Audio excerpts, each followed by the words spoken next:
اکثر و بیشتر 11ویں سے جانے والے لوگوں کو شبے میں ڈالنے کے لیے ان کو کہتے ہیں کہ تم وہاں ختم شریف پڑھتے ہو، اس میں ایک شرکیہ جملہ ہے اور وہ یہ ہے، اس کی وجہ کیا ہے کہ تم یا امریکہ کہہ کے پکارو تو ہم تمہیں مشرک نہ کہیں، ہم یا غوث کہہ کے پکاریں تو ہم مشرک ہو جائیں۔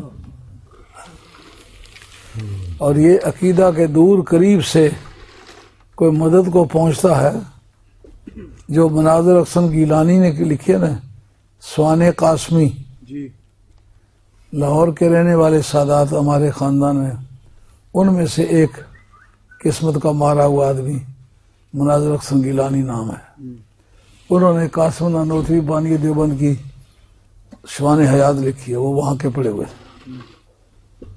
انہوں نے اپنی کتاب کے اندر لکھا ہے کہ دیوبند کا پڑا ہوا ایک آدمی سیالکوٹ کے ضلع میں کسی مسجد میں خطیب گیا، اس کو وابی وابی کہنا شروع کر دیا۔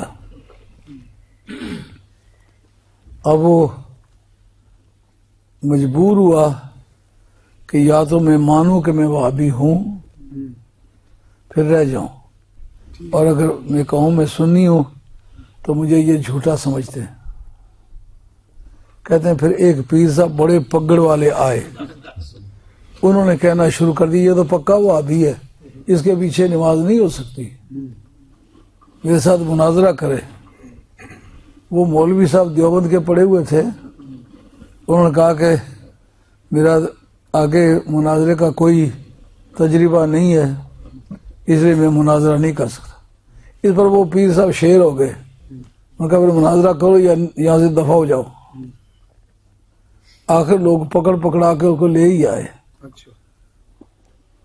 کہ اب مناظرہ کرو یا مان جاؤ میں وابی ہوں۔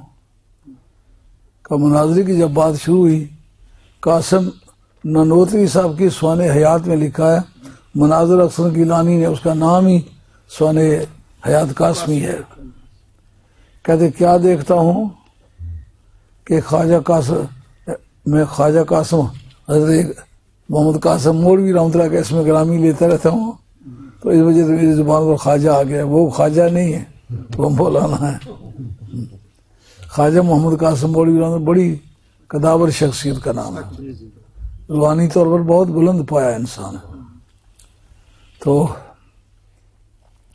کہتے قاسم نانوتوی سامنے آ گئے، کرسی بچھا کے بیٹھ گئے، جو وہ سوال کرے اس کا جواب فرما، یہ جواب ہے اس کا، اب تو اس پر یہ سوال کر۔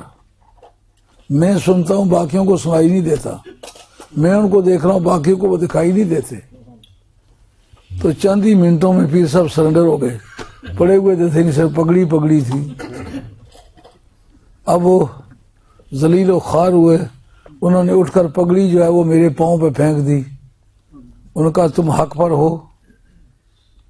اس وقت میری واہ واہ ہو گئی، سارا علاقہ میرے قدموں میں گرا۔ تو میں مولانا قاسم نانوتوی صاحب سے ملاقات کے لیے دیوبند گیا۔